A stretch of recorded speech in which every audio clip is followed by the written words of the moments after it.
একটি ছোট্ট শান্ত গ্রামে থাকত রঘু নামের এক গরিব কৃষক। তার জমি ছিল না, টাকা ছিল না, কিন্তু ছিল একটা বিশাল হৃদয় আর একজন অদ্ভুত বন্ধু, একটি পোষা বানর যার নাম ছিল মিঠু। রঘুর আর মিঠুর বন্ধুত্ব যেন রাম হনুমান। খরা পড়ল, জমিতে ফসল হলো না, বাজারে কাজও মিলল না। দিনের পর দিন না খেয়ে রঘুর শরীরটা একদম দুর্বল হয়ে পড়ে। সেই দিন বিকেলেই মিঠু একটা পুরনো কাপড় গায়ে জড়িয়ে রঘুর পুরনো থলে কাঁধে ঝুলিয়ে বেরিয়ে পড়ল গ্রামের দিকে। সে গ্রামের মাঠে, বাজারে, রাস্তার পাশে দাঁড়িয়ে লাফালাফি, নাচ, উল্টোপাল্টা কসরত দেখাতে লাগলো। 3 দিন ধরে মিঠু কষ্ট করে কিছু টাকা আর খাবার জোগাড় করে। 3 দিন পর সন্ধ্যায় সে এক ফার্মেসিতে গিয়ে দোকানদারকে ইশারায় দেখিয়ে ওষুধ চায়।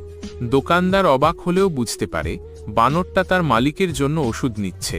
তিনি এক গ্লুকোজ সিরাপ আর পাতলা স্যুপের প্যাকেট দেন। ধীরে ধীরে রঘুর মুখ